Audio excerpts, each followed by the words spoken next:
हाय viewers, मैं हूं किंदिल जाफरी।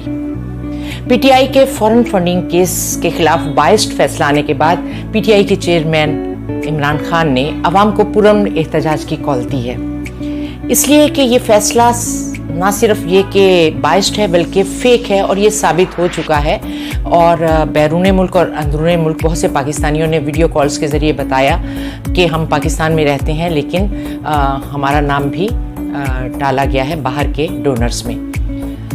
इमरान खान ने लोगों को हिदायत की है कि एहतजाज पुरअमन होना चाहिए और ये एहतजाज रेड जोन में नहीं होगा। सिर्फ मुंतखब अरकान जो होंगे पीटीआई के वो ही इलेक्शन कमीशन के बाहर जाकर एहतजाज करेंगे। लेकिन वज़ीर दाखिला राना सनाउल्लाह ने पहले से ही ये हुक्म दे दिया कि इस एहतजाज को पुरअमन ना रहने दिया जाए और तशद्दुद किया जाए। बहुत से कंटेनर्स और बहुत खारदार तारें लगाकर तमाम एरिया को बंद कर दिया गया, बल्कि यूँ समझिए कि आधे इस्लामाबाद को बंद कर दिया गया है। और ख़ास तौर पर रेड जोन के हवाले से कहा गया है कि अगर यहाँ किसी ने आने की कोशिश की तो उसका अंजाम वो खुद याद रखेगा। हालांकि पीटीआई की तरफ से बारहा कहा गया है कि ये एहतजाज रेड जोन में नहीं होगा।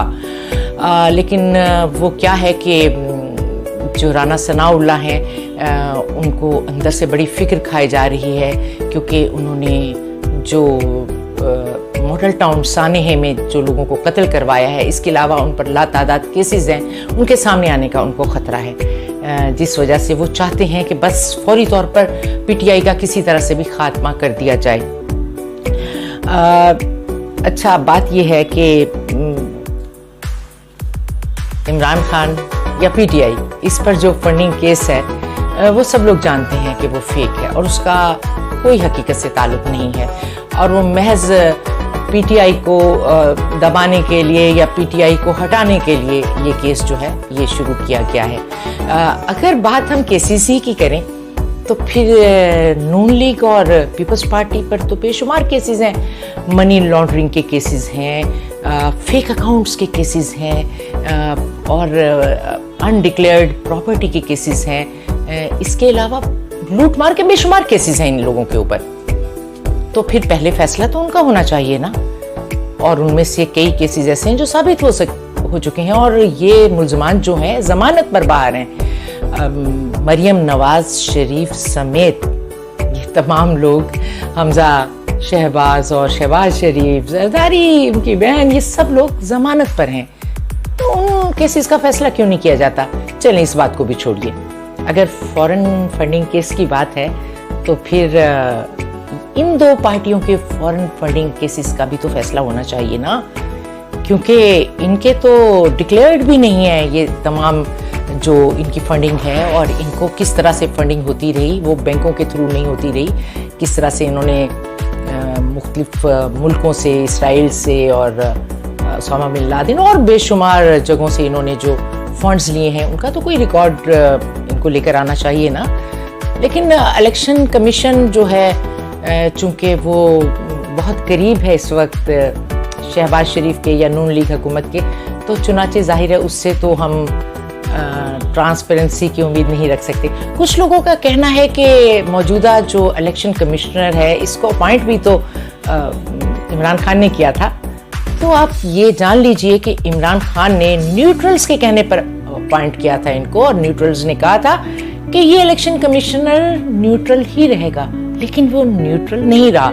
उसकी वजह यह है कि जाहिर इमरान खान ने तो कभी किसी को पैसों की ऑफर नहीं की और पैसों पर ही लोगों को आजमाया जाता है।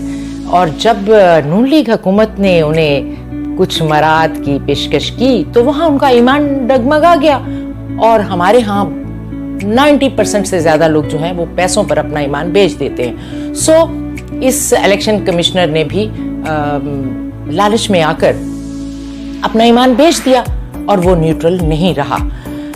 अब ये बात बिल्कुल छुपी हुई नहीं है कि ये जो केस है ये बिल्कुल फेक है, और अगर सुप्रीम कोर्ट में भी इसे लेकर जाया जाएगा तो फिर भी इनको मुंह की खानी पड़ेगी।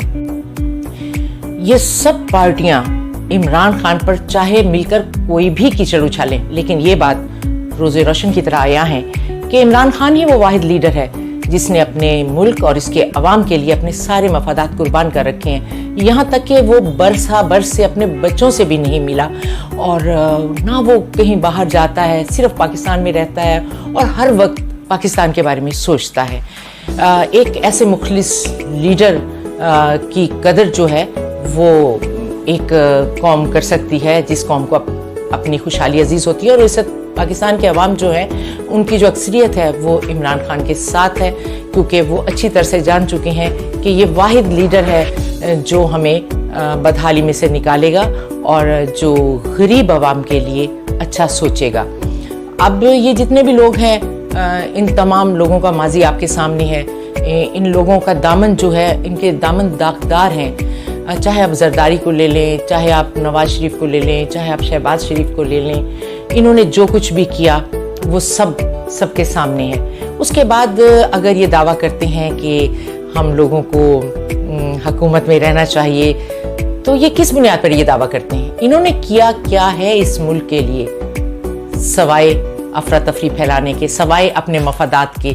इन्होंने कभी अवाम का तो सोचा ही नहीं। अब भी इस वक्त भी माशी हालात इतने ख़राब हैं, लेकिन इन्हें अपनी हुकूमत बचाने की पड़ी हुई है कि किसी तरह से ये हुकूमत बच जाए, हम मजीद लूट मार कर लें। इनको शर्म नहीं आती कि अभी तक IMF ने इनको कर्जा तक नहीं दिया। ये बेचारे उनके आगे मिन्नतें कर रहे हैं, लेकिन उन्होंने इनको कर्ज नहीं दिया।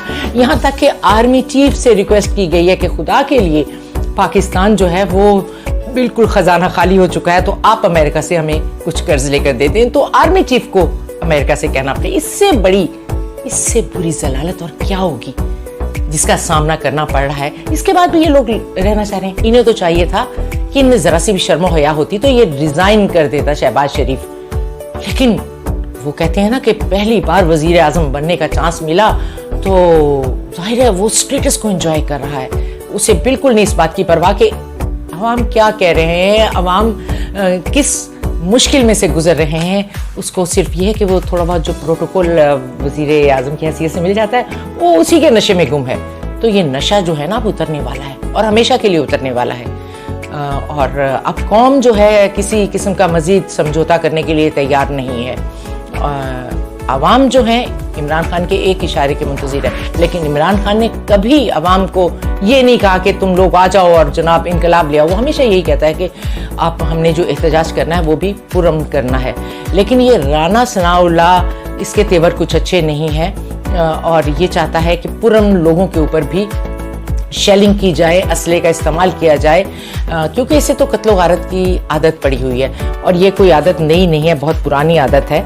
और अब जो है कि एक और आपको मैं अहम बात बताऊं कि एक अहम शख्सियत ने कुछ लोगों से मुलाकात की है PTI के, और ये कहा है कि अगर आप इमरान खान को हटाकर किसी और को ले आएं तो हमें कोई एतराज़ नहीं है, बल्कि हम PTI के कुछ लोगों को और अपने साथ मिला लेंगे। गोया इनको सिर्फ इमरान खान पर एतराज़ है, क्योंकि इन्हें पता है कि इतना सच्चा और इतना बहादुर लीडर और तो कोई हो नहीं सकता। बाकी सबके साथ तो हम कर लेते हैं ना, वो सौदेबाजी कर लेते हैं, तो ये तो बिकने वाला नहीं है, झुकने वाला नहीं है, डरने वाला नहीं है। अब वो अहम शख्सियत कौन है इसका पता चलाने की ज़रूरत है और उम्मीद है कि इनका जल्द पता चल जाएगा।